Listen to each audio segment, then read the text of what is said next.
Boa tarde, colegas. Sou o professor Rodrigo Fagundes, formador aqui do ensino religioso. Hoje a nossa formação é sobre um projeto que não é específico do ensino religioso, mas sim de todos os componentes, né?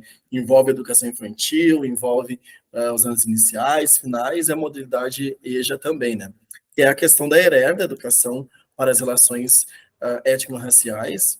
Então, a formação de hoje tem dois momentos. Um momento que eu vou aqui mostrar para vocês um top 10 de educação antirracista, né? Como a gente pode aí se formar como educadores antirracistas, né?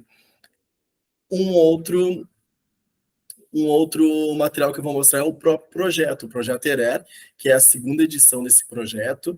A gente começou esse projeto no ano passado, aqui com a Escola de Formação e o GT ERER. Foi através de reuniões do GT ERER que esse projeto foi sendo constituído. Tá? E esse projeto, então, essa parte dessa gravação e esse projeto será disponibilizado para as equipes aí de supervisão para que isso seja realizado nas escolas. Né? Então, eu vou primeiramente mostrar aqui, eu trouxe prints desse projeto. Se ficar muito pequeno, como esse vai ser um arquivo que vai ser enviado para as escolas, para as coordenações, vai dar para vocês enxergarem melhor depois. Tá? Então, é para estar aí compartilhando com vocês a imagem aqui do projeto, tá? Então, é o Projeto ERER, construindo uma educação antirracista. No ano passado, esse projeto, em 2022, foi apresentado às supervisões, numa reunião aqui na Escola de Formação, em setembro. Em outubro, nós tivemos a trilha do conhecimento lá no site da Escola de Formação sobre ERER, onde foram 4 módulos, 4 assuntos diferentes. Teve o cinema negro, africanidades, teve a questão indígena e teve a questão quilombola. Né? Então, também, assim, para dar esse suporte aos professores, que em outubro elaboraram projetos para aplicar em novembro. No ano passado, já, a gente comentava que não é algo para novembro, né? Mas sim para o ano letivo inteiro, alinhado ao currículo oficial das escolas, né? Não é só a questão negra, também tem a questão indígena. Então, a gente já foi trabalhando isso, né, nas formações do ano passado.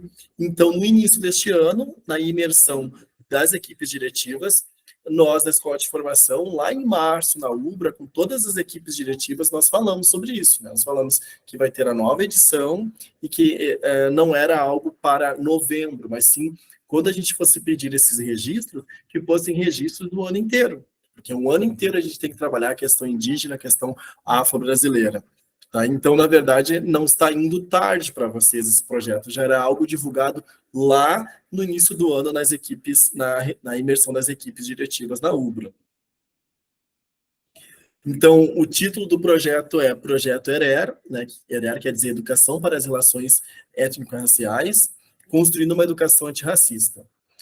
Os autores, então, é o GT ERER, que é um grupo de WhatsApp que foi formado aqui na rede municipal em 2021, para que a gente trocasse informações, materiais, agendássemos reuniões. Né? Nós temos reuniões, às vezes, presencialmente aqui na Escola de Formação, nós temos reuniões online, porque alguns professores falam que não conseguem vir para cá, porque eles já tem a dispensa ali para as formações lá do seu componente curricular, então às vezes online ajuda que eles possam assistir num outro momento. Tem a comissão de ERER, que são 8 profissionais da educação aqui de Canoas, que é uma comissão que pensa a ERER para todo o município. A escola de formação, que é onde fornece essas formações, né, voltadas para a ERER, e daí isso tem tudo, faz parte da diretoria de apoio pedagógico da Secretaria Municipal de Educação. Os participantes desse projeto são os professores tanto da educação infantil quanto do ensino fundamental. A educação infantil já tem aí várias e-mails nos procurando falar, olha, nós já fazemos esse trabalho, nós já estamos aqui arquivando tudo, né? Então, isso é importante, pessoal, ter uma resolução, a 008 de 2009 do Conselho Municipal da Educação, que diz que cada escola deve criar um relatório anual com registros do que fez para a ERER, né, para a educação étnico-racial, durante o ano letivo. Então, se tu fez atividades, projetos relacionados à questão indígena, quilombola, afro-brasileira, tem que ser feito no final do ano um relatório para registrar, arquivar isso, né, e tem que ser colocado no local apropriado na sua escola. Então, isso segundo essa resolução do Conselho Municipal de Educação, cada escola tem que fazer isso anualmente, né? Então, esse projeto também visa isso, né, que faça esse resgate para as escolas de reunir esses registros, né, e então, contribuir para que as escolas fiquem legais, né, dentro do que a legislação, as normativas aí pedem para nós, tá? Todos os componentes curriculares devem realizar as atividades que contribuam à construção de uma educação antirracista a partir do que, né, rege aí as leis a 10.639 e a 11.645, né? A justificativa, então, é que o projeto visa atender a essas leis, a 10.639, que fala, né, que é obrigatório o estudo da história e cultura afro-brasileira no currículo oficial da escola, né, não é uma parei de dar aula para começar essa temática, não, isso é dentro das habilidades, dos objetos de conhecimento que a gente explora em sala de aula. Também acrescenta que o dia 20 de novembro tem que estar nos calendários escolares como o Dia Nacional da Consciência Negra. Não quer dizer que vai ser trabalhado a questão negra só no dia 20, mas essa data tem de constar nos calendários, tem de ser algo a causar algum tipo de atividade reflexiva nesse dia, ou nessa semana, enfim. Essas legislações, a lei, então, 11.645 de 2008, ela trata da obrigatoriedade do estudo da história e da cultura indígena nas escolas, né? É importante a gente pensar nessas legislações como a da questão afro-brasileira, faz 20 anos que ela está, né, na orientando que a gente trabalhe isso dentro do currículo oficial, né? E a da questão indígena, 15 anos, né? Então, às vezes, a gente ouve alguns discursos de que como se isso tivesse começado ontem, e por isso nós não temos materiais, recursos, enfim, conhecimento, mas já faz bastante tempo, né, que essas legislações estão aí batendo na nossa porta. Esse projeto também visa dar espaço para legislações municipais, né? Nós temos a Lei 5.580, que fala sobre o dia 14 de novembro como um dia que deve estar no calendário oficial do município como o Dia dos Lanceiros Negros. Fala da Lei 5.987, de 2016, que o dia 16 de agosto deve ser o dia que deve estar no calendário oficial do município como um dia municipal de reconhecimentos aos clubes sociais negros, que a NOS tem alguns clubes que são clubes aí que têm a ver com a história negra, né? Que eram clubes onde a sociedade negra de Canoas se reunia. Às vezes eles ainda têm, alguns de forma mais enfraquecida, mas ainda tem aí algumas atividades culturais realizadas localmente, né? Além de colocar a educação municipal dentro da legislação vigente, o projeto tem uma enorme relevância social, pois possibilitará a construção de escolas como ambientes que não tolerarão a discriminação racial, formando cidadãos empáticos e que buscarão a justiça social e a efetivação dos direitos humanos. O objetivo, então, é mobilizar essas escolas e suas comunidades, né, a elaborarem um projeto pedagógico, ou algumas que já elaboraram, já realizaram várias atividades, mas que vão agora, então, reunir esses registros, né, para o estudo da história, da cultura, do legado, das lutas, das conquistas das populações negra, quilombola e indígena, desnaturalizando preconceitos, discriminações, violências, segregações e desigualdades. Então, aqui é importante a gente também notar que a gente tem que começar a trabalhar essa temática não só nos aspectos que tem que melhorar, mas também nas conquistas, dar uma imagem positiva da África, né? Às vezes a gente pega lá a questão da fome, da miséria, que são pontos da África, e a gente coloca como se fosse a África inteira, né? Então, dar essa visão positiva, né, do que conquistas a África tem, quais os destaques econômicos, qual a relevância cultural da África, né, o legado da África. A gente trabalha, por exemplo, a questão do Brasil, a questão do ouro no Brasil. Até hoje a gente vai a alguns pontos, por exemplo, em Minas Gerais, que dá para tu entrar nas minas de ouro, que graças ao conhecimento dos africanos, elas estão em pé até hoje, né? Tem ruas, tem prédios em cima, e elas estão em pé até hoje. isso não foi conhecimento que os europeus ensinaram para os africanos e os africanos colocaram em prática. Os europeus trouxeram aqueles africanos que sabiam, que dominavam um conhecimento que eles não tinham, né? Então a gente precisa também refinar aí a nossa prática, nosso olhar, né, para não fazer um projeto onde é só notícias ruins, né? Estratégias, então, desse projeto. A gente a gente deve se fundamentar pelas diretrizes curriculares nacionais. Então, tem as diretrizes curriculares das relações étnico-raciais e para o ensino da história cultural brasileira e africana, que é lá de 2004. Em 2012, daí surgiram as diretrizes para a educação escolar indígena e para a educação escolar quilombola, né? Então, esses são materiais que as escolas têm, que é um livro verdinho escrito de diretrizes curriculares nacionais, e tem ali uma parte, uma seção, né, que são essas diretrizes aqui que eu citei. Então, isso na internet a gente encontra facilmente, mas tem nas escolas todas elas têm esse livro verdinho das diretrizes curriculares nacionais. Então, lá tem toda uma base aí que nos orienta como trabalhar essas temáticas, né? Claro que algumas podem ter algumas falas, ali, mas principalmente a primeira, que é de 2004, que algumas escolas já estarão muito mais à frente, já superaram algumas coisas que essas diretrizes trazem, né? Porque tem escola que, desde que saiu essa legislação, já vem trabalhando, né? Também a elaboração então, de atividades pedagógicas, pode ser uma parada pedagógica, então um dia específico onde a escola inteira vai se debruçar a trabalhar as questões étnico-raciais, pode ser um projeto pedagógico, pode ser um seminário, né, vão trazer pessoas de fora, vão fazer filmes, uma feira pedagógica, cultural, né, uma mostra pedagógica, uma mostra artística cultural, uma gincana, então eles vão aprender isso mais de uma forma mais lúdica. E daí, pegando aqui a questão da gincana, tem um jogo que está disponível no site do Comin, que trabalha questões indígenas, que mostra aquela questão de jogos mais colaborativo, né? Onde quando um faz ponto, todo mundo avança, se ninguém faz ponto, ninguém avança, algo mais colaborativo, né? Show de talentos, né?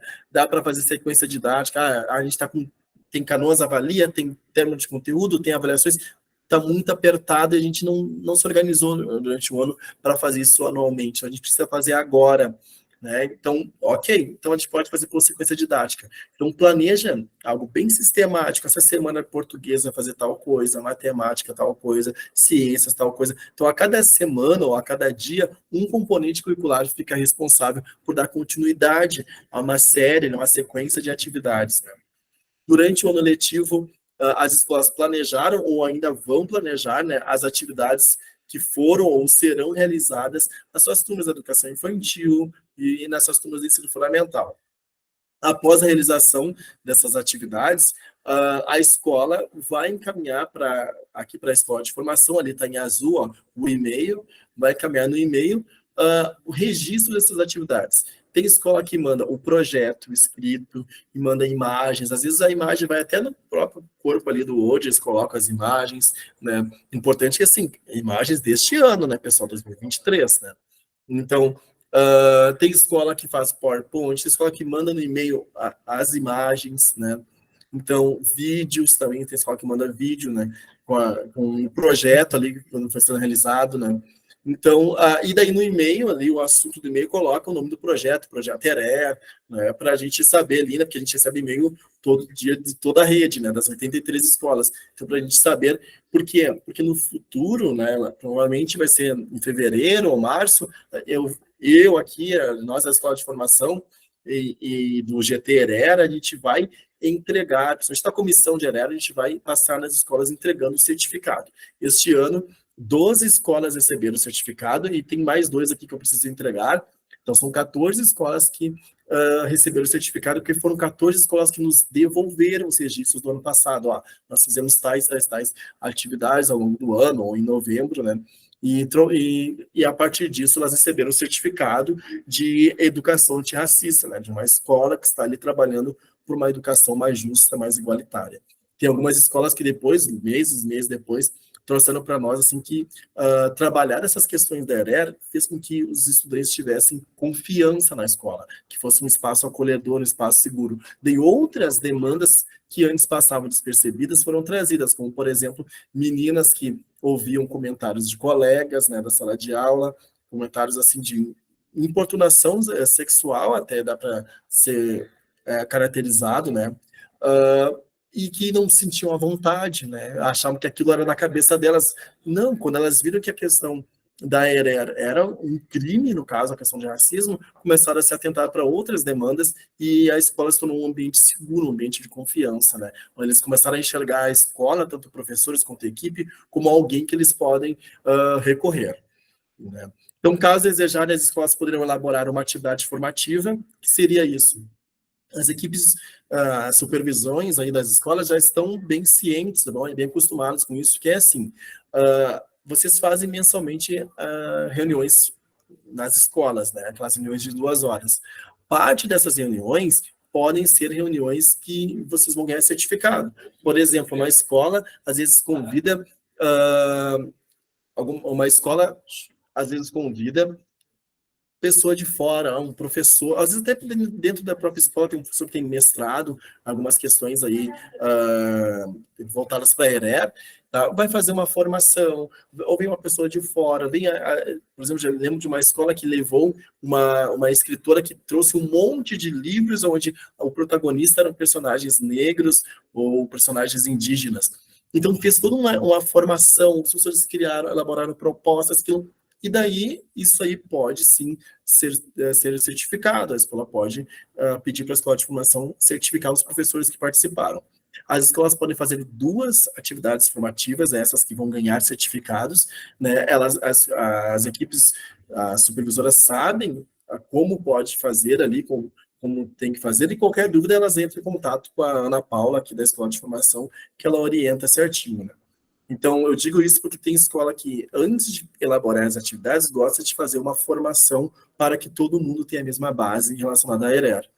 Importante que cada escola tem que ter em mente o seguinte: nós temos na resolução 8 de 2009 do Conselho Municipal de Educação, no artigo 6º, diz o seguinte, que as escolas, no momento que elas fazem a matrícula, escolas de educação básica, ou seja, educação infantil, ensino fundamental, aqui de Canoas, essas escolas elas vão ter, no momento da matrícula, registrar a autodeclaração de pertencimento étnico racial. Ou seja, esse estudante, ele é branco, ele é preto, ele é pardo, ele é indígena, ele é amarelo, ele é outros, né? Então, isso se faz no momento da matrícula. Então, eu aproveitei esse momento aqui do projeto para enviar essa informação, caso alguma escola ainda não esteja fazendo, porque é uma demanda normativa aqui que nós temos do Conselho Municipal de Educação, desde 2009, de que no momento da matrícula tem que ser feito esse registro. Esse registro ele pode ser feito, no caso das crianças, né?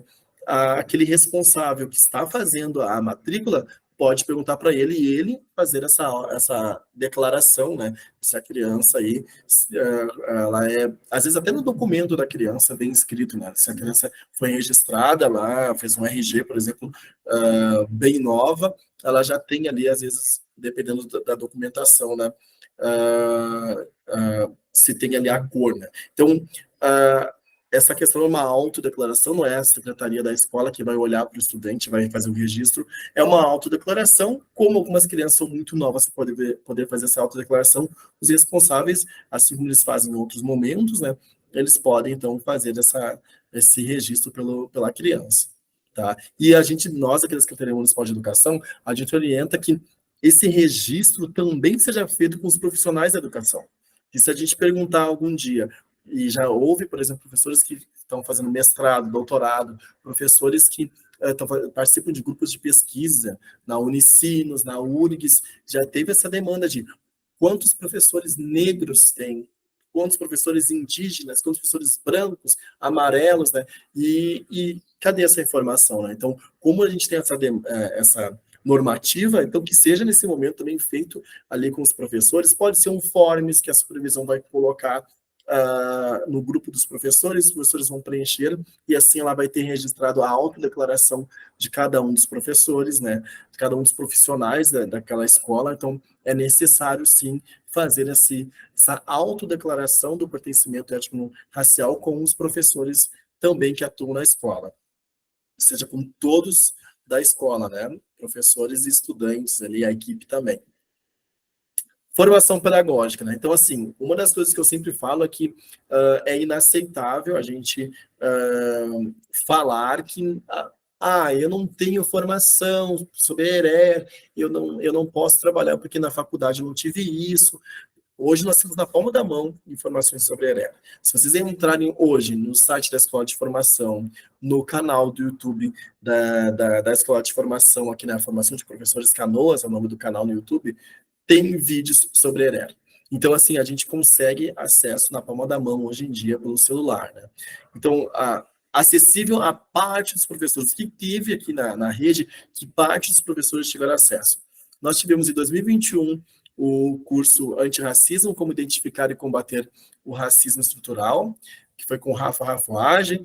Então, tiveram encontros remotos e depois isso fez com que tivesse também alguns encontros ali presenciais e foi desse momento e desse curso que surgiu o GT-ERER, que a rede pensou ali que era necessário ter um grupo pensando nisso.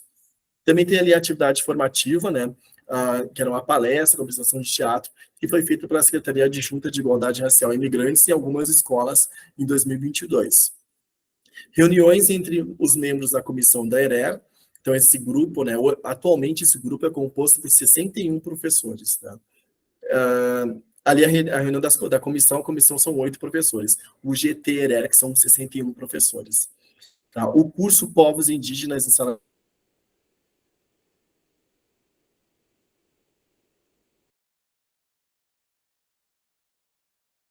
ali, né, de contato e com o Comin, que é o que Comin é o que faz esse curso em parceria aqui com a Escola de Formação.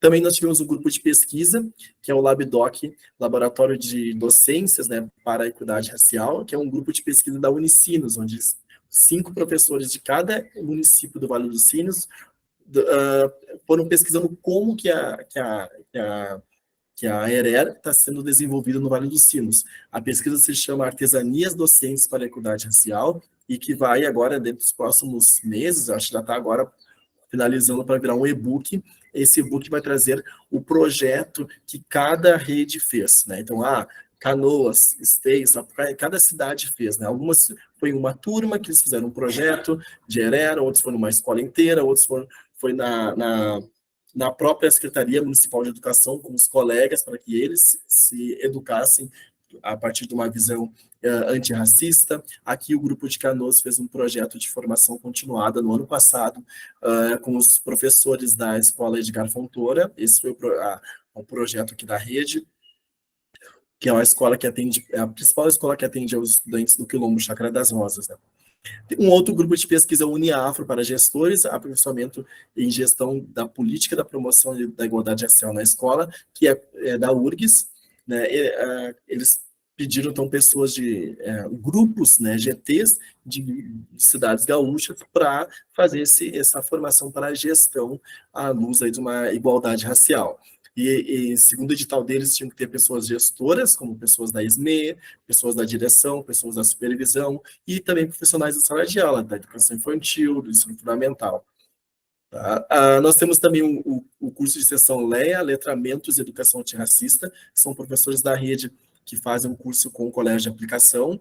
Também é um grupo, como se fosse o grupo aí do NIAFRO, né?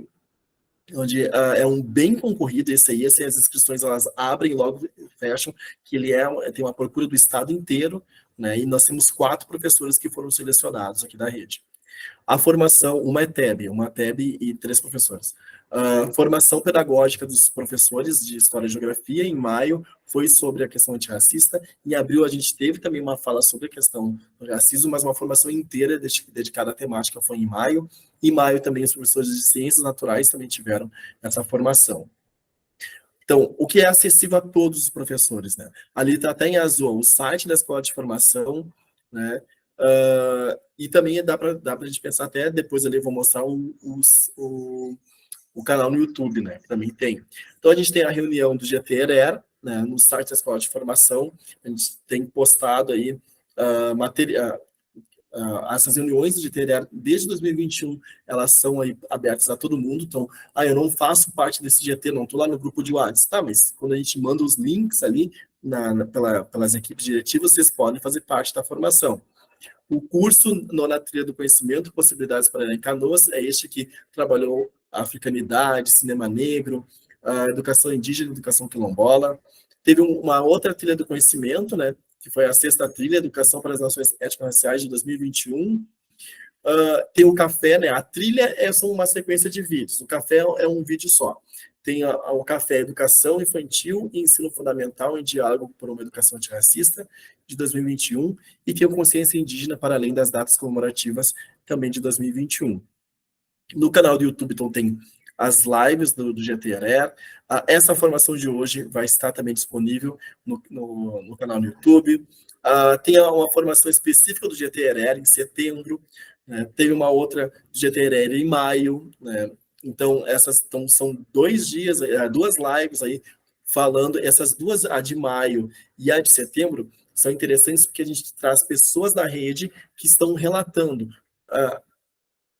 experiências da educação infantil, nos anos iniciais, nos anos finais, para trabalhar a questão da ERER. Tá? Tem uma outra, que é da educação infantil, que é 20 anos da Lei 10.639, de 2013, e as materialidades negras. Né? Então, aí a gente tem uma que é só dos projetos PLL, PPA, TICS, que tem a minha parte, que eu falo sobre a questão da ERER, que é semelhante ao que traz lá a formação de humanas e de natureza, mas tem relatos de experiência de professores que trabalham com PPA, TICS, PLL e biblioteca. Então, também é bastante interessante. Outros meios formativos, né, tem o material sobre cotas raciais e antirracismo disponibilizado via e-mail aos professores da EJA. Então, a Maria, lá da EJA, enviou esses materiais no ano passado, né, para as escolas que têm EJA. Tem materiais no Google Drive, ali tem esses 2 links. Depois, quando eu disponibilizar isso nos grupos, tem como vocês acessarem a Janice Pacheco, uma pesquisadora da temática da ERER, principalmente sobre cinema negro. Ela tem ali, nesse link, tem um monte de materiais de ERER que ela juntou ali, reuniu, né, e organizou para disponibilizar para a rede. Uma TEB, agora não está mais na rede, ela é supervisora na Prefeitura de Gravataí, uma escola municipal. Hoje também nós temos ali também um drive que é só do GTRR, que esse GT, que esses 61 professores, eles vão disponibilizando livros, sites, vão disponibilizando um monte de materiais teóricos ou didáticos, né, para nos auxiliar, né, nesse processo de formação continuada. Então, eu fui pegando esses materiais e eu coloquei nesse drive para ficar mais fácil para a rede conseguir pegar. Então, agora vamos começar aqui essa parte formativa aqui do material que eu utilizei no seminário da educação infantil. Ele é bem breve, mas ele assim faz a gente pensar bastante sobre a questão da ERER, tá?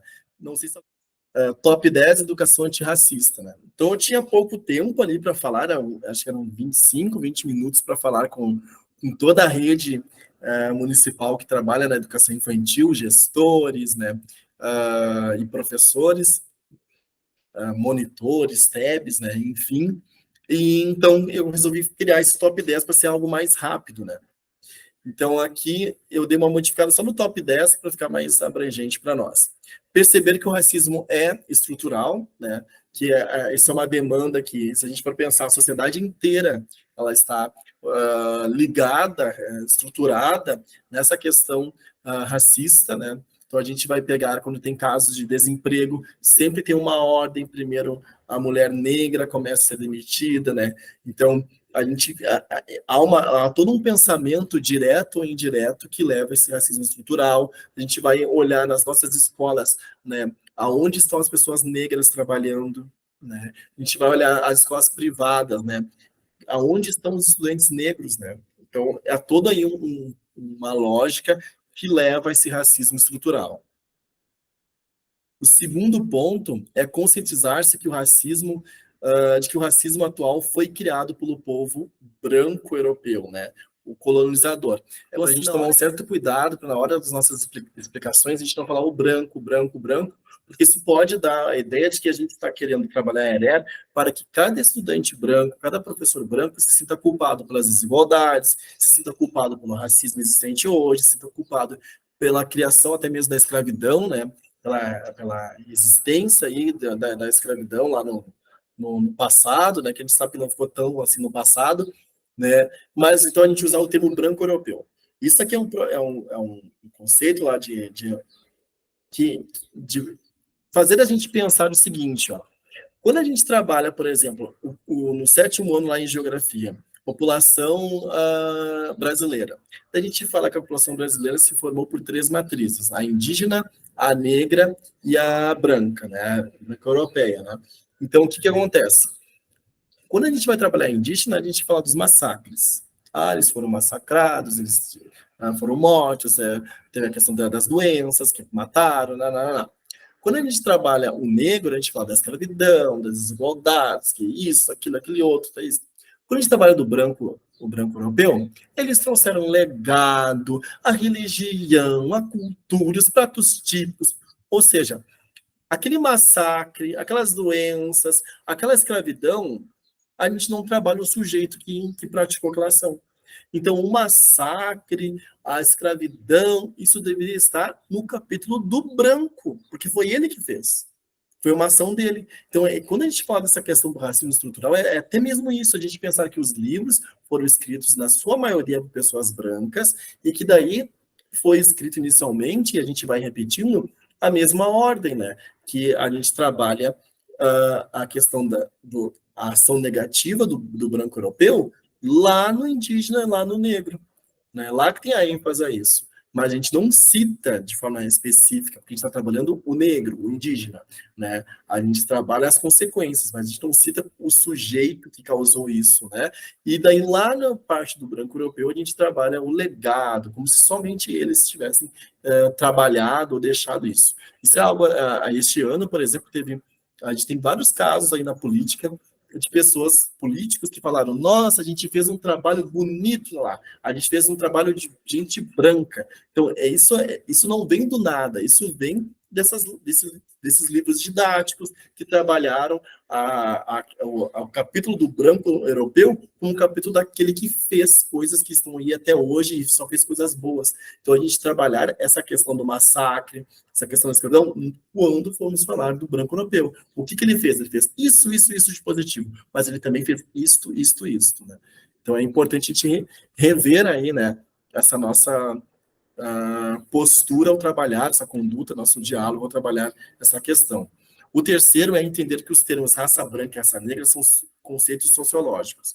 Então, vira e mexe, tem nas Semanas de Consciência Negra aquele cartaz que diz assim: não precisamos de consciência negra, não precisamos de consciência branca, precisamos de 365 dias de consciência humana.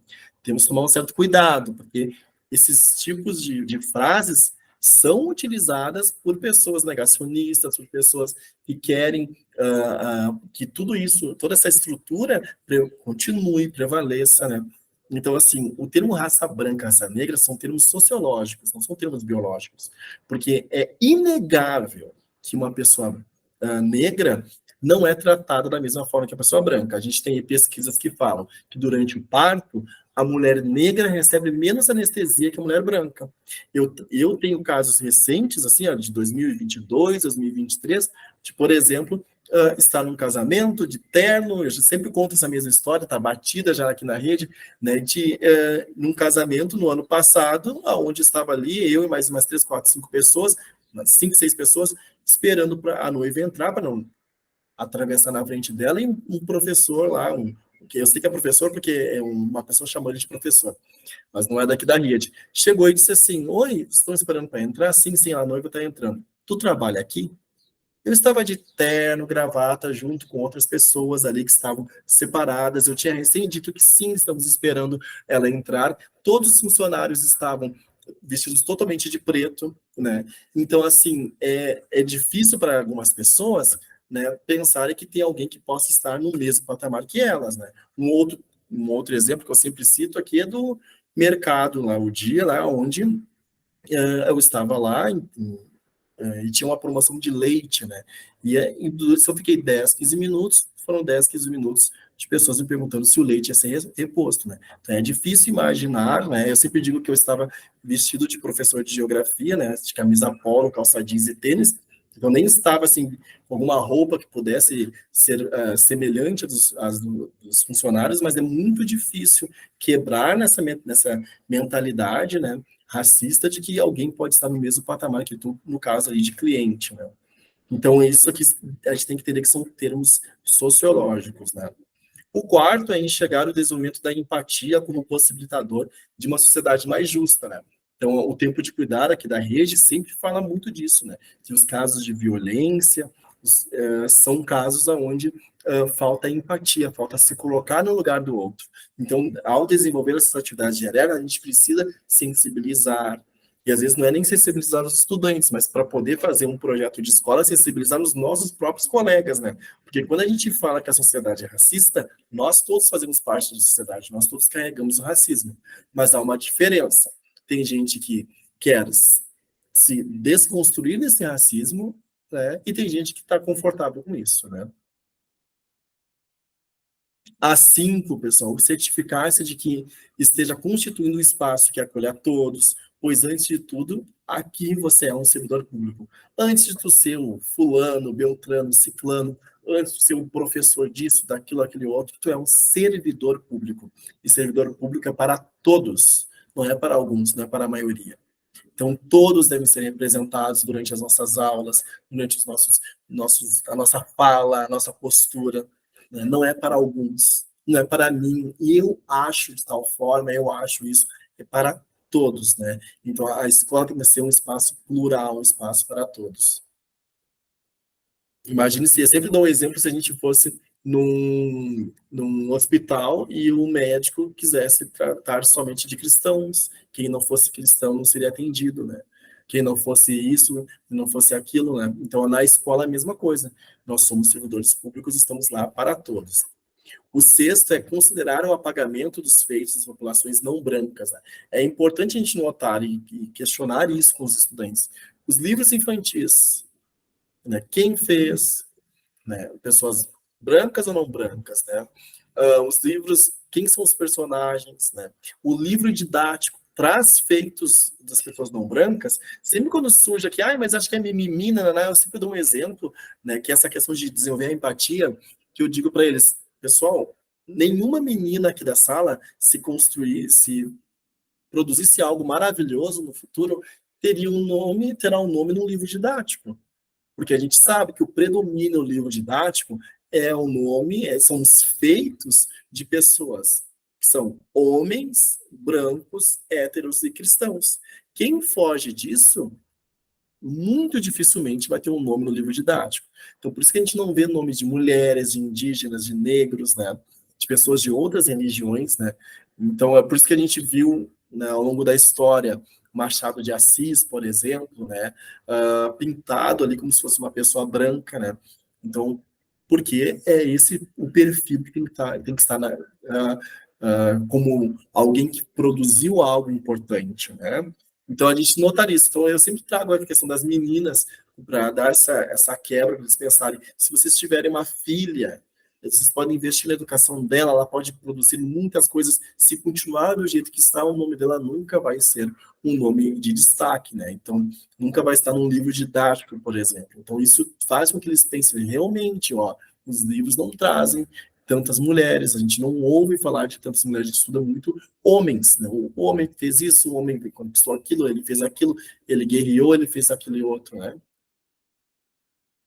O sete, propor atividades que desenvolvam a autoestima e o respeito aos direitos humanos, principalmente em escolas que teve caso de racismo, de injúria racial, né? A gente precisa empoderar essas pessoas, né?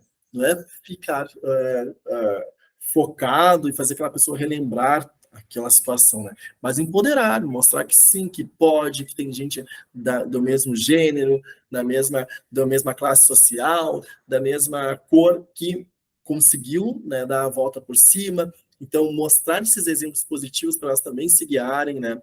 Tem professores que falam assim, ai, mas os negros são racistas, porque eles não votam em negros, eles isso. Quando a gente vai falar de uma novela, de um filme, eles não, os heróis, eles querem que sejam heróis, eles escolhem heróis brancos, mas acontece que o negro que é retratado em filmes, o negro que é retratado em novelas, é um negro muito inferiorizado. Agora, recentemente, a gente está vendo em novelas com muitos personagens negros, com famílias dentro das novelas, com protagonismo, mas é muito recente, né? Agora a gente está vendo alguns filmes com personagens negros, como protagonistas, com pessoas que estão lá fazendo, estão atuando. Então a gente precisa entender que é uma história muito grande de negros que não representavam os negros que existem hoje. Então, tu olhava para aquela novela, aquele negro ali que estava lá limpando o chão, não representa o que aquele estudante quer para sua vida. Né? Então, isso não é uma profissão indigna, mas não é aquilo que aquele adolescente imagina para ele, quer para ele. Né? Então, a gente também precisa entender isso, né? Que, na verdade, não é que eles renegam os negros, né? Mas é uma questão de que negros a gente está falando que eles estão enxergando, né? A 8, né? Considerar racismo e injúria racial como crimes, né? Este ano, está ali a lei de 2023, a injúria racial está no mesmo patamar do racismo, então crimes, né? Então não é bullying, não é opinião, não é liberdade de expressão, né? Não é brincadeira de mau gosto, é crime. Então a gente precisa atuar, agir como crime. E é importante que a gente fale disso com os estudantes. Não pode ser uma surpresa para um estudante que cometa um ato racista de que isso é crime. Isso tem que estar bem claro para os estudantes, né?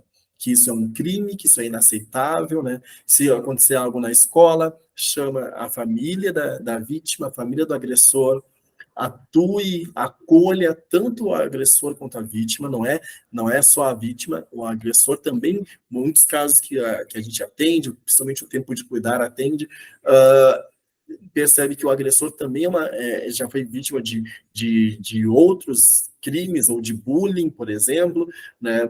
Então, é algo que está reproduzindo, então também tem que ter esse acolhimento, mas deixar claro para a família da vítima que ela tem direito a procurar a polícia, a fazer um registro, e a deixar claro para a família do agressor que ele tem direito, que ele, né, corre o risco aí de essa família procurar a justiça, né?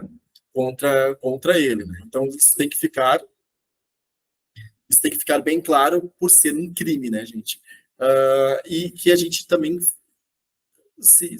que a gente também cuide bastante, assim, ó.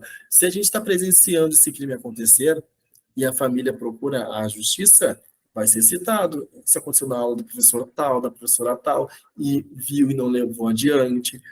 É um crime, gente. É um crime que está ali, ó, 89, né? Faz muito tempo, né? 34 anos. Então a justiça não leva como, não sabia. Faz 34 anos que isso é crime. Então, não queiram ter o nome de vocês, né?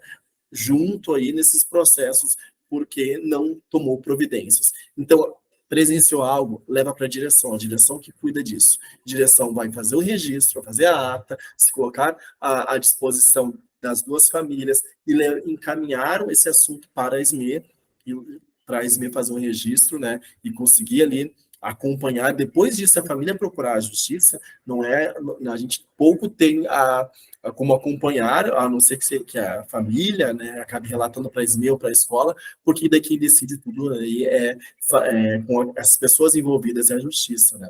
Mas é importante, assim, porque se a família procurar a justiça, certamente o Ministério Público vai perguntar para a escola o que vocês fizeram antes e o que vocês fizeram depois, com relação à ERER, porque a ERER é um ano inteiro. Então não pode não ter feito nada, tá? Então é importante isso para não ter o nome da equipe diretiva e dos professores envolvidos em situação de racismo entre estudantes, por exemplo. Né? Que eu não vou nem comentar de professor, né, com atitudes racistas, né, de que isso ultrapassa o inaceitável, né.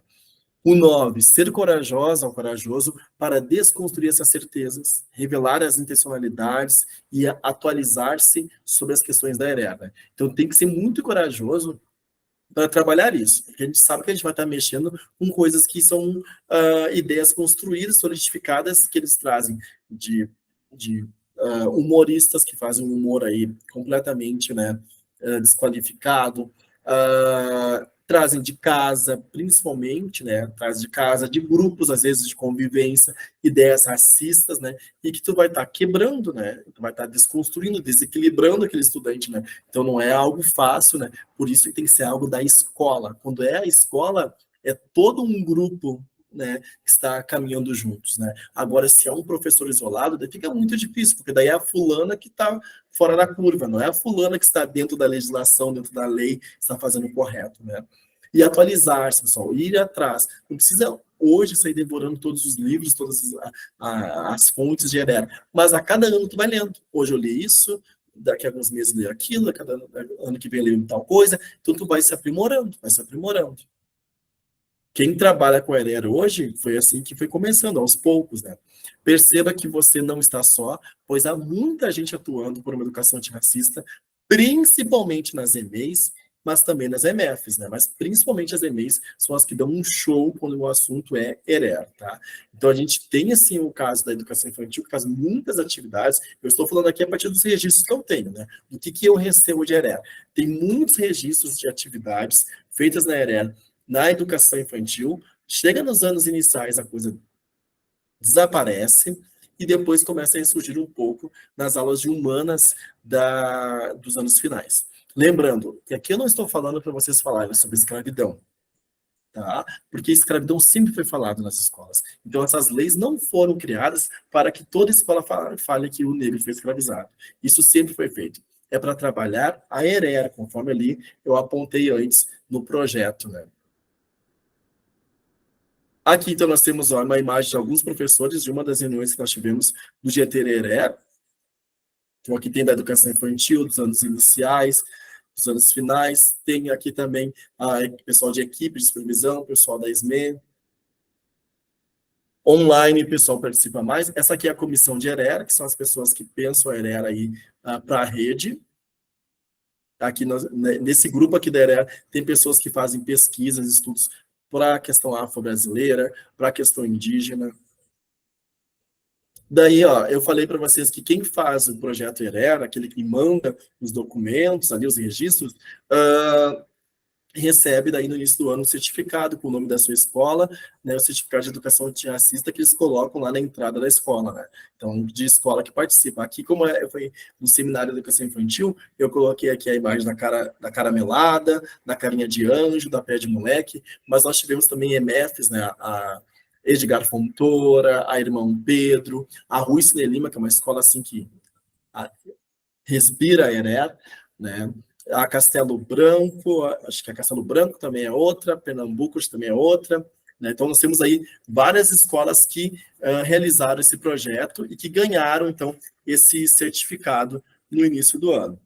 Tá? Então, são 12 escolas que receberam, mas tem mais duas que ainda vão receber, que está ainda aqui comigo. Tá? Vou deixar aqui ó, esse livro como indicação. Esse Top 10 foi criado a partir desse livro, Reflexão Antirracista de Bolso, Conversa Preta, Diálogos sobre Racismo nas Convivências por Meio da Educação e da Literatura. Eu recebi esse livro de graça, o pessoal foi aqui num congresso e recebeu esse livro de graça, mas os professores de ciências pesquisaram o valor, é em torno de R$ 15, uma leitura bem rápida, a leitura de bolso mesmo, um livro pequenininho, da Sônia Rosa. E aqui nós temos, então, ó, eu vou colocar ali no chat, mas esse aqui, então, é o link de presença, né, para vocês, né, essa formação vai ser postada, e daí vai ficar em torno de um mês, até o final de novembro, para a certificação, né, gg.gg 2023 ER, né, de ensino religioso, gg.gg / 2023 ER. Uma boa semana a todos, pessoal. Qualquer coisa, é só dá um grito, procura a gente que nós nos ajudamos. Obrigado, Lucimara. Tudo de bom.